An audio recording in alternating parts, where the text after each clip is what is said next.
रात्रीचे साधारण 9:30 वाजले होते. लंडनच्या लांबच्या प्रवासाने राजेशचे शरीर पूर्णपणे थकले होते, पण मनात आपल्या घरच्यांना सरप्राईज देण्याचा आनंद ओसंडून वाहत होता. कोणताही आवाज न करता त्याने हळूच दरवाजा उघडला आणि आत प्रवेश केला. दरवाजाच्या एका लहानशा फटीतून त्याचे लक्ष समोरच्या जेवणाच्या खोलीकडे गेले. तिथे संपूर्ण कुटुंब एकत्र बसले होते. जेवण वाढले गेले होते आणि हास्य विनोदात गप्पा रंगल्या होत्या. वातावरण इतके सामान्य आणि आनंदी होते की राजेश तिथे उभा आहे याची कोणाला कल्पनाही नव्हती. पण राजेशची नजर तिथे स्थिरावली नाही. त्याचे डोळे कोपऱ्यात असलेल्या बुटांच्या रॅककडे गेले, जिथे जमिनीवर एक घाणेरडी प्लेट ठेवली होती आणि त्याची पत्नी ऋतुजा तिथेच आकसून बसून जेवत होती. राजेशला धक्काच बसला. दर महिन्याला पत्नीसाठी वेगळे पैसे पाठवूनही तिच्यासोबत असा व्यवहार होत असेल असे त्याने स्वप्नातही विचार केला नव्हता. तो धक्क्याने तिथेच उभा असताना अचानक त्याची आई खुर्चीवरून उठली आणि वेगाने ऋतुजाच्या दिशेने गेली. काहीही विचार न करता तिने ऋतुजाची वेणी पकडली आणि तिला मारू लागली. आई रागाने ओरडत होती. तुला सांगितले होते ना ग, पोळ्या लक्ष देऊन कर म्हणून. सगळ्या पोळ्या जाळून ठेवल्यास. आईचा राग अनावर झाला होता. तिने दरवाजा उघडला आणि ऋतुजाला बाहेर ढकलून दिले. ऋतुजा जमिनीवर पडणार इतक्यात राजेशने पुढे होऊन तिला सावरले. राजेशचा स्पर्श होताच ती भीतीने थरथरली. पण जसे तिने आणि घरातल्या इतर लोकांनी राजेशला पाहिले, तसे भीतीपोटी सर्वांचे चेहरे पांढरे पडले. राजेशने थरथरणाऱ्या ऋतुजाचा हात घट्ट धरला. राजेशची खरी कहाणी खूप आधी सुरू झाली होती. तो गेल्या 3 वर्षांपासून लंडनमध्ये नोकरी करत होता.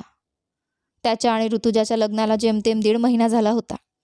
तेव्हाच त्याला लंडनहून नोकरीची ऑफर आली. हे त्याचे स्वप्न होते, पण त्यामागे एक कडू सत्य दडले होते. ऋतुजा राजेशच्या वडिलांच्या जुन्या मित्राची मुलगी होती. राजेशच्या आईला ती आवडत नव्हती, कारण तिला राजेशचे लग्न अशा मुलीची करायचे होते जी जास्त हुंडा आणेल. पण वडिलांनी ऋतुजाशी लग्न पक्क केले होते. सासरच्या ओळखीमुळे राजेशला हिस्सा मिळाला होता. त्यामुळे आईने हतबल होऊन लग्नाला होकार दिला होता. पण आईचा तिरस्कार लग्नाच्या दिवशी स्पष्ट दिसत होता. राजेश लंडनला गेला. सुरुवातीचे दिवस खूप कठीण होते. त्याचे मन सतत घरात अडकलेले असायचे. ड्युटी संपली की तो लगेच ऋतुजाला फोन करायचा, पण ती फार कमी बोलायची. ती नेहमी म्हणायची, सगळं ठीक आहे, फक्त थोडं डोकं दुखतंय. राजेश विचारायचा की आई आणि बहीण तुला नीट वागवतात ना? त्यावर ती नजर झुकवून फक्त एवढंच म्हणायची, हो, सगळं ठीक आहे. ती नेहमी फोन लवकर कापून टाकायची.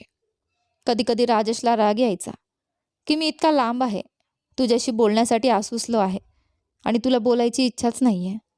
त्यावर ऋतुजा म्हणायची, तुम्ही तुमच्या कामावर लक्ष द्या, मलाही घराचं काम असतं. राजेशला वाटायचं की कदाचित तिचं त्याच्यावर प्रेम नाही आहे किंवा ती त्याच्याशिवाय खुश आहे, पण त्यामागे भीती दडलेली असेल याची त्याला पुसटही कल्पना नव्हती. 6 महिने उलटले. बॉसने सुट्टी मंजूर केली. तेव्हा राजेशने आईला फोन करून सांगितलं की त्याला भारतात यायचं आहे. पण आई म्हणाली, आता येण्यापेक्षा पैसे पाठवून दे, बहिणीचं लग्न करायचं आहे. तिकीट महाग असतं, त्यामुळे सुट्टी कॅन्सल कर. राजेशने जड अंतकरणाने सुट्टी रद्द केली. त्याला आज वाटतंय की काश तो तेव्हाच निघून आला असता. राजेश आता ओव्हरटाईम करू लागला होता. तो जणू एक यंत्र बनला होता. एके संध्याकाळी मन खूप अस्वस्थ होतं म्हणून तो बागेत गेला. तिथे बाकावर एक माणूस बसला होता जो वयाआधीच वृद्ध वाटत होता. त्याच्या डोळ्यात एक विचित्र शांतता आणि दुःख होतं. राजेशने त्याच्याशी संवाद साधला तेव्हा समजलं की तो सुद्धा भारतीय आहे. त्याने हतबल होऊन सांगितलं की त्याने आपली संपूर्ण तरुणपण आपल्या माणसांसाठी परदेशात घालवलं. 4 बहिणींच्या लग्नासाठी तो दिवसरात्र राबत राहिला. त्याची पत्नी गरोदर होती, पण तो घरी जाऊ शकला नाही. 20 वर्ष उलटून गेली. मुलगी तरुण झाली, पण तो भारतात गेलाच नाही. तो फक्त पैसे कमावणारं मशीन बनला होता. त्याची कहाणी ऐकताना राजेशला वाटलं की जणू तो स्वतःचीच गोष्ट ऐकत आहे. अचानक राजेशच्या तोंडून शब्द बाहेर पडले, आणि तुमची पत्नी, ती आजही तुमची वाट पाहत असेल ना? हे ऐकताच तो वृद्ध माणूस ढसाढसा रडू लागला. बागेतील लोक त्यांच्याकडे वळून पाहू लागले, पण त्याला कशाचीच पर्वा नव्हती. हुंदके देत तो म्हणाला, माझी पत्नी, ती माझी वाट पाहत राहिली. पूर्ण 20 वर्ष तिने तक्रारीचा एक शब्दही तोंडावाटे काढला नाही. पण जेव्हा मी सर्व जबाबदाऱ्या पूर्ण करून बहिणींची लग्न लावून घरी परतलो, तेव्हा ती मला दरवाजावर दिसली नाही. राजेशच्या हृदयाचे ठोके वाढले. त्याने घाबरून विचारलं, मग ती कुठे होती? तो माणूस रडत ओरडला, स्मशानात. मी पोहोचण्याच्या 2 आठवड्या आधीच. वाट पाहून पाहून ती हे जग सोडून गेली. मी तिचं शेवटचं दर्शनही घेऊ शकलो नाही. आणि तुला माहीत आहे सर्वात जास्त त्रासदायक गोष्ट काय आहे? राजेशचे शब्द घशातच अडकले होते. तो वृद्ध माणूस म्हणाला, ज्या बहिणींसाठी मी माझं आयुष्य या अनोळख्या देशात बर्बाद केलं, ज्यांच्या लग्नासाठी मी माझ्या पत्नीपासून दूर राहिलो, त्याच बहिणींनी आणि माझ्या स्वतःच्या आईने माझ्या पत्नीला या 20 वर्षात घरात एखाद्या नोकरासारखं वागवलं. हे ऐकून राजेशच्या पायाखालची जमीनच सरकली. त्याच्या तोंडून फक्त एवढंच बाहेर पडलं, नोकरासारखं? पण ती तर तुमची पत्नी होती. तुमची आई आणि बहिणी असं कसं करू शकतात? राजेशने आश्चर्याने विचारले. त्या वृद्ध काकांनी आपले आसू पुसले आणि एक सुस्कारा सोडत म्हणाले, पैसा बेटा, पैसा माणसाला आंधळं आणि बहिरं बनवतो. त्यांना वाटलं की हा परदेशात बसून नोटा छापतोय. याला घरात काय चाललंय हे कसं कळणार? मी फोन करायचो तेव्हा आई सांगायची की सून खूप आनंदात आहे आणि मी त्यांच्या शब्दांवर विश्वास ठेवायचो. पण खरा अन्याय तर माझ्या मुलीवर झाला. तिचा आवाज आजही माझ्या कानात गुंजतोय. माझी मुलगी, जिला मी कधी साध्या कुशीतही घेतलं नव्हतं, ती आता मोठी झाली होती. मला वाटलं होतं की माझ्या 4 बहिणी आहेत, ज्यांच्या मुलांचा सांभाळ मी पाठवलेल्या पैशांतून झाला.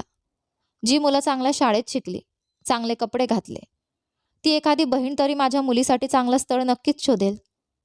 अखेर त्या माझ्या रक्ताच्या बहिणी होत्या. पण ते सांगताना त्यांचे शब्द जणू घशातच अडकले.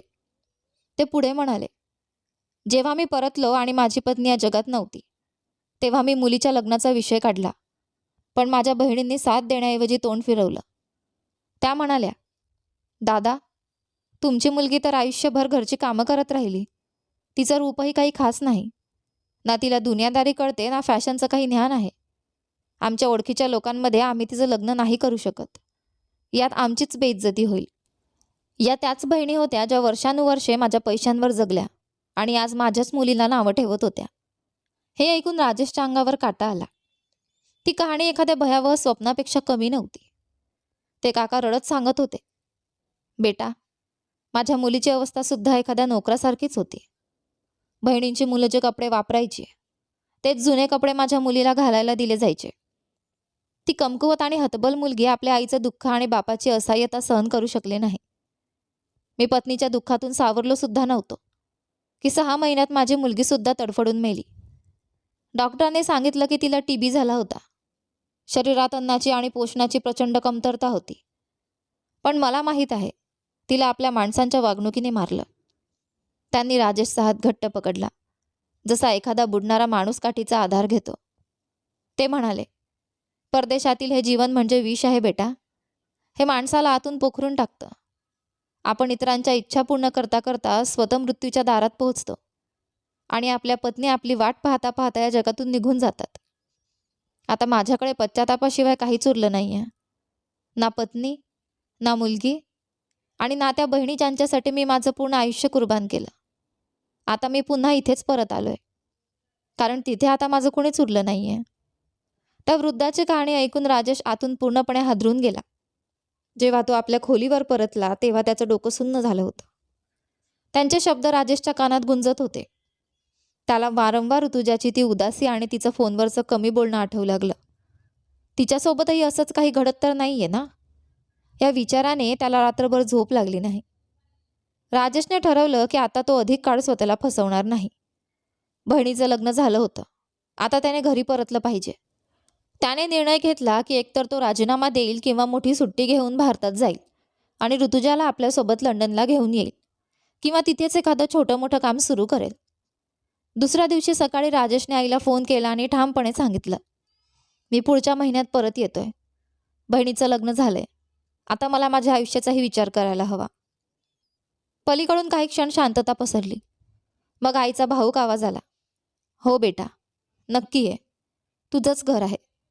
पण मी विचार करत होते की आपण किती दिवस भाड्याच्या घरात राहणार. मी एक घर पाहिलंय, खूप स्वस्त मिळतंय. जर तू थोडे अजून पैसे पाठवलेस तर आपण स्वतःचं घर घेऊ शकू. जेव्हा तू येशील तेव्हा किमान स्वतःचं छत तरी असेल. परतण्याचा पक्का निश्चय केलेला राजेश आईच्या शब्दात पुन्हा अडकला. स्वतःचं घर असणं हे प्रत्येक माणसाचं स्वप्न असतं. राजेश म्हणाला, आई, माझ्याकडे आता इतके पैसे उरले नाहीत. आई म्हणाली, बेटा, मी काही FD करून ठेवले आहेत. काही दागिने विकीन. तू फक्त 1 वर्ष अजून तिथे थांब. एकदा घर झालं की तुला कोणीच अडवणार नाही. माझी इच्छा आहे की तू जेव्हा परत येशील तेव्हा स्वतःच्या घरात राजासारखं राहावंस. आईच्या शब्दात इतका जिव्हाळा होता की त्या वृद्ध माणसाचं बोलणं राजेशच्या डोक्यातून पुसट होऊ लागलं. त्याला वाटलं, आई बरोबरच तर म्हणते. स्वतःचं घर असेल तर ऋतुजासुद्धा आनंदी राहील. त्याने पुन्हा एकदा आपल्या इच्छांचा गडा घोटला आणि 1 वर्ष पुन्हा लंडनमध्ये काढलं. तो रात्रंदिवस काम करून पैसे पाठवत राहिला. अखेर आईने नवीन घराचा व्हिडिओ पाठवला. 2 मजली सुंदर बंगला. राजेशचं मन समाधानाने भरून आलं की त्याच्या कष्टाचं फळ मिळालं. पण जेव्हा कागदपत्रांचा विषय निघाला तेव्हा त्याला समजलं की आईने घर स्वतःच्या नावावर केलं आहे. राजेशने विचारलं, आई, घर तर माझ्या पैशांनी बनलंय, मग तू तुझ्या नावावर का केलंस? आई हसून म्हणाली, अरे वेड्या, मी काय हे घर सोबत वर घेऊन जाणार आहे का? अरे शेवटी हे घर तुझ्याच नावाने होणार आहे. तू अशा लहान सहान गोष्टीत अडकू नकोस. आईचे शब्द ऐकून राजेशनेही विचार केला की आईच्याच नावाने तर आहे, त्याने काय फरक पडतो? पण त्याला कुठे ठाऊक होतं की हा डाव अधिकच घट्ट होत चालला आहे. घर पूर्ण झालं होतं. राजेशकडे आता इतका पैसा जमा झाला होता की भारतात जाऊन तो एखादा छोटा मोठा व्यवसाय सुरू करू शकला असता. परदेशातील त्या एकाकीपणाने तो पूर्णपणे खचला होता. त्याने ठरवलं की आता खूप झालं, मला परत जायलाच हवं. त्याच संध्याकाळी त्याने आईला फोन केला आणि सांगितलं, घर तयार झालं आहे आणि माझ्याकडे आता पैसेही आहेत. त्यामुळे मी पुढच्या आठवड्याचं तिकीट काढतोय. राजेशचं बोलणं ऐकताच पलीकडून अचानक शांतता पसरली. काही वेळाने आईचा आवाज आला, पण त्यात आनंद नव्हता. ती म्हणाली, बेटा, तू असा भाव खाऊन निर्णय का घेतोस? आता कुठे घर उभं राहिलंय, ते सजवावंही लागतं ना. राजेश म्हणाला की सामान तर त्याने आधीच पाठवलं आहे. त्यावर आई म्हणाली, विषय सामानाचा नाही आहे. तुला माहिती आहे ना, तुझ्या मोठ्या बहिणीला जुडी मुलं झाली आहेत. जर आपण रिकाम्या हाताने गेलो तर आपली इज्जत कशी राहील? मी शब्द दिला आहे की मुलांना सोन्याच्या वस्तू देऊ. राजेश डोकं धरून बसला. तो म्हणाला, आई, सोनं खूप महाग आहे. मी इतका खर्च कसा करणार? आई लगेच म्हणाली, मग काय आपल्या बहिणीची अब्रू धुळीला मिळवणार का? ती आयुष्यभर लोकांचे टोमणे ऐकेल की तिचा भाऊ लंडनमध्ये असूनही काही करू शकला नाही आणि अजून तुझ्या धाकट्या भावाला नोकरीही लागलेली नाही. सगळं काही तुझ्याच खांद्यावर आहे. तू इथे आलास तर सगळे भुके मरतील. म्हणून अजून काही महिने तिथेच थांब. तोपर्यंत भावाला नोकरी लागेल आणि बहिणीचा खर्चही सुटेल. मग मी तुला अडवणार नाही. राजेश पुन्हा एकदा हतबल झाला. बहिणीचं प्रेम आणि आईच्या इज्जतीचा हवाला असा होता की तो नकार देऊ शकला नाही. त्याने मनावर दगड ठेवून सांगितलं, ठीक आहे आई, पण हे शेवटचं. 6 महिन्यानंतर मी कोणत्याही परिस्थितीत परत येईन. या काळात जेव्हा कधी राजेशचं ऋतुजाशी बोलणं व्हायचं तेव्हा तिच्या चेहऱ्यावर त्याला एक विचित्र उदासी जाणवू लागली. तिचा चेहरा जो कधी गुलाबासारखा टवटवीत असायचा तो आता फिका पडू लागला होता. व्हिडिओ कॉलवर तिच्या डोळ्यांखालील काळी वर्तुळं स्पष्ट दिसत होती. ती त्याच्याशी नजर मिळवत नव्हती. राजेश विचारायचा, ऋतुजा, तुझा रंग असा का उतरलाय? तू ठीक आहेस ना? ती हसण्याचा अयशस्वी प्रयत्न करायची आणि म्हणायची, काही नाही, फक्त काही दिवसांपासून ताप होता आणि हवामानही बदलतंय ना. एके दिवशी व्हिडिओ कॉलवर तिचा तो भयानक खोकल्याचा आवाज ऐकून राजेश घाबरला. ती ओढणीने तोंड झाकून खोकत होती. राजेशने विचारलं, डॉक्टरांना दाखवलं की नाही? ती घाईघाईने म्हणाली, हो, गेले होते. औषध सुरू आहे. तुम्ही काळजी करू नका. असं म्हणून तिने फोन कापला. राजेशला आता जाणवू लागलं होतं की ती खूप थकलेली आहे आणि त्याच्याशी बोलण्याची शक्तीही ती एकवटू शकत नाहीये. बागेत भेटलेल्या त्या वृद्ध माणसाचे शब्द राजेशच्या डोक्यात पुन्हा पुन्हा घुमू लागले. नक्कीच राजेशपासून काहीतरी लपवलं जात होतं. ऋतुजा तर आधी तासनतास बोलायची, लहान लहान खोड्या काढायची, पण आता जणू तिच्याकडचे शब्दच संपले होते. ती फक्त राजेशचं बोलणं ऐकायची आणि हो म्हणून फोन ठेवून द्यायची. तिच्या वागण्यात कोरडेपणापेक्षा जास्त भीती आणि हतबलता दिसत होती. राजेशचं मन ओरडून सांगत होतं की काहीतरी नक्कीच बिनसलंय. राजेशने ठरवलं की आता काहीही झालं तरी तो वाट पाहणार नाही. कोणालाही न सांगता त्याने भारताचं तिकीट काढलं. त्याचा उद्देश सगळ्यांना सरप्राईज देण्याचा आणि आपल्या डोळ्यांनी सत्य पाहण्याचा होता. निघण्याच्या आदल्या दिवशी त्याने नेहमीप्रमाणे व्हिडिओ कॉल केला. आई खूप आनंदात होती, कारण राजेशने बहिणीच्या मुलांसाठी अजून काही पैसे पाठवले होते. राजेश म्हणाला, आई, ऋतुजाशी बोलणं करून दे. जेव्हा फोनचा अँगल बदलला तेव्हा राजेशचं काळीज धस्स झालं. ऋतुजाच्या डोक्यावर एक जुनाट दुपट्टा होता आणि ती कॅमेरापासून नजर चोरत होती. राजेशने विचारलं, कशी आहेस? घरात सगळं ठीक आहे ना? तिने कष्टाने नजर वर केली आणि अतिशय थंड आवाजात म्हणाली, मी ठीक आहे, सगळं छान आहे. तिच्या आवाजात कसलीही भावना नव्हती. जणू काही तिने पाठ केलेलं उत्तर दिलं होतं. राजेशने पाहिलं की ती वारंवार कॅमेऱ्याच्या बाजूला बघत होती, जणू कोणीतरी तिला खुणावत होतं. राजेशच्या मनात धोक्याची घंटा वाजली. त्याने विचारलं, औषध वेळेवर घेतेस ना? तिने फक्त मान हलवली. तिच्या डोळ्यांतील ती भयान शांतता राजेशला लंडनमध्ये बसून अस्वस्थ करून गेली. फोन बंद झाला आणि राजेशचं मन एका अनामिक भीतीने भरून आलं. पुढचे 24 तास त्याच्यासाठी एखाद्या प्रलयापेक्षा कमी नव्हते. विमानाचा प्रवास त्याला कधीच इतका मोठा वाटला नव्हता. प्रत्येक क्षणासोबत त्याची अस्वस्थता वाढत होती. अखेर तो लखनौ विमानतळावर पोहोचला. राजेशने टॅक्सी केली आणि घराचा पत्ता सांगितला. तेच नवीन घर, ज्याला पाहण्यासाठी तो अतिशय उत्सुक होता. रात्रीचे साधारण 8:30 वाजले होते जेव्हा टॅक्सी घरासमोर थांबली. राजेश बॅग घेऊन खाली उतरला. घर खरोखरच आलिशान होतं, ज्याच्या भिंतींमध्ये राजेशचं रक्त आणि घाम सांडलेली मेहनत दडलेली होती. आतून हसण्या खिदळण्याचे आवाज येत होते. तो बेल वाजवणार इतक्यात अचानक एक किंकाळी ऐकू आली. तो आईचा आवाज होता, पण त्यात प्रेम नव्हतं तर क्रूरता भरलेली होती. ती ओरडत होती, अगं मेले, तुझे हात काय तुटलेत का? सगळ्या पोळ्या जाळून ठेवल्यास. हे ऐकून राजेशच्या कानात जणू तापलेले शिसे ओतल्यासारखं झालं. त्यानंतर रडण्याचा आणि गयावया करण्याचा आवाज आला.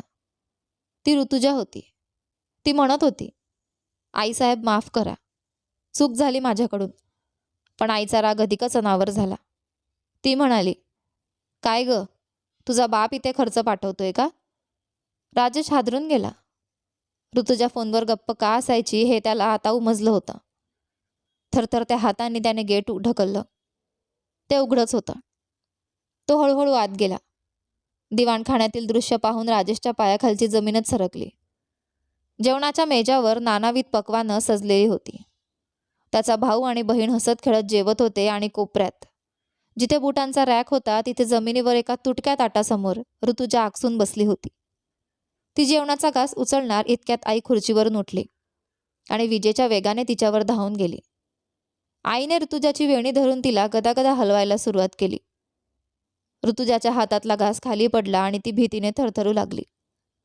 आई ओरडत होती, काय ग, पीठ काय फुकट येतं का? त्यानंतर आईने दरवाजा उघडला आणि ऋतुजाला बाहेर ढकलून दिलं. ऋतुजा जमिनीवर पडणार इतक्यात राजेशने पुढे होऊन तिला सावरलं. तिने डोळे उघडले. राजेशला पाहिलं आणि तिला रडू कोसळलं.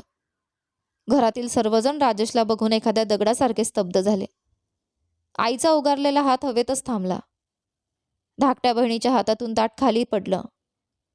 राजेशने ऋतुजाला सरळ उभं केलं आणि तिचा हात घट्ट धरला. आईच्या डोळ्यात डोळे घालून त्याने विचारलं, आई, हे सगळं काय चाललंय? आई अळखळत म्हणाली, बेटा, तू कधी आलास? सांगितलं का नाहीस? राजेश ऋतुजाला सोबत घेऊन घराच्या आत शिरला.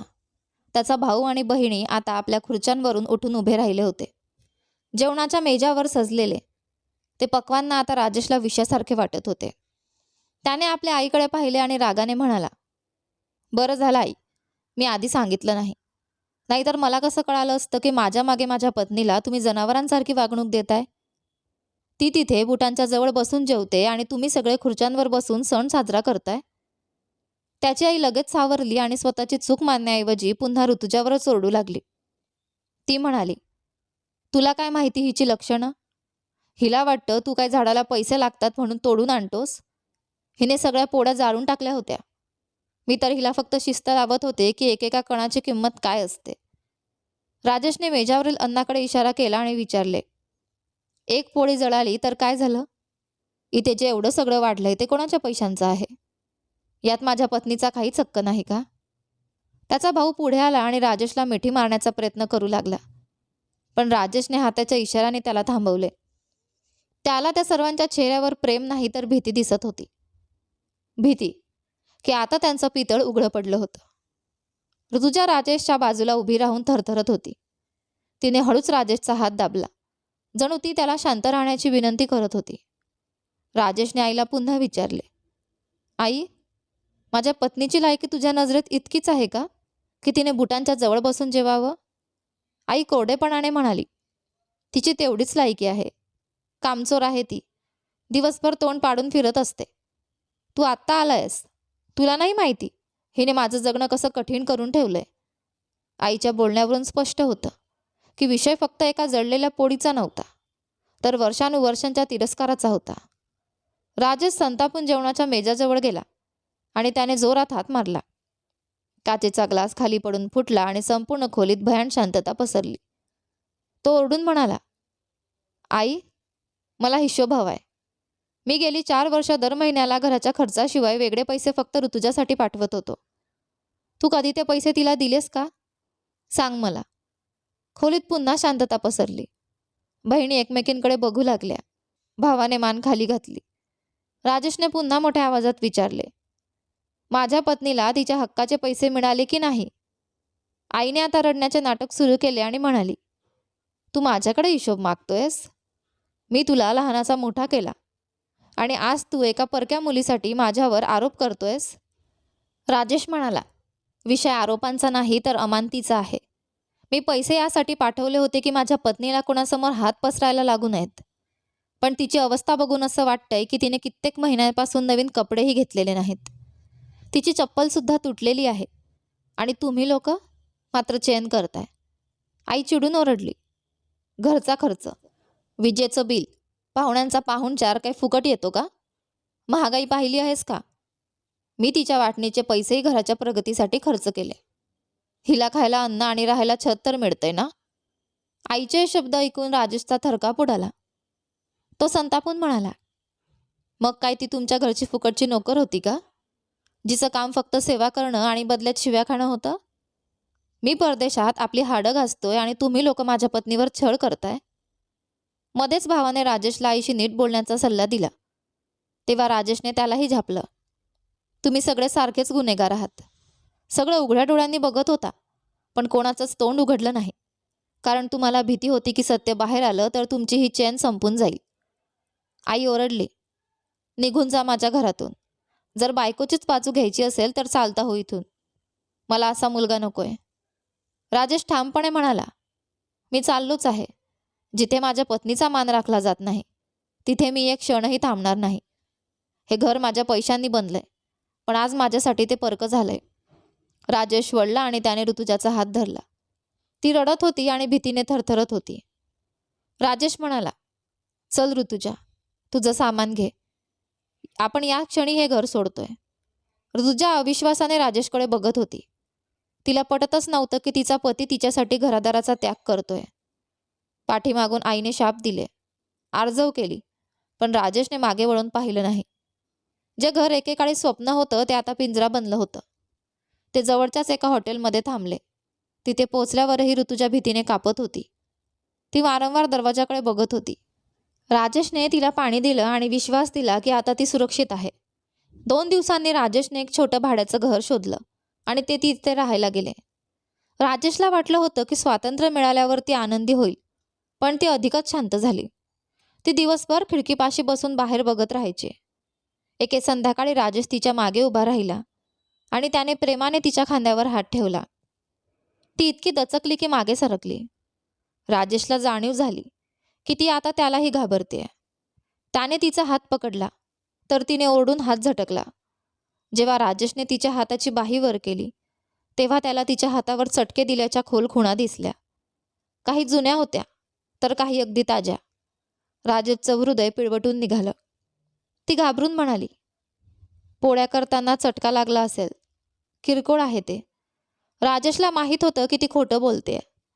तो कठोरपणे म्हणाला, हे किरकोळ नाहीये. खरं सांग, हे कोणी केलं? तिची हिंमत सुटली. ती जमिनीवर बसून ढसाढसा रडू लागली. जणू वर्षानुवर्षांचं दुःख एकाच वेळी बाहेर आलं होतं. राजेश तिच्या शेजारी बसला आणि त्याने तिच्या डोक्यावर हात ठेवला. बराच वेळ रडल्यानंतर तिने नजर वर केली. त्या डोळ्यात असं दुःख होतं जे दगडालाही पाझर फोडेल. ती आता ते सत्य सांगणार होती जे तिने वर्षानुवर्ष आपल्या उरात दडवून ठेवलं होतं.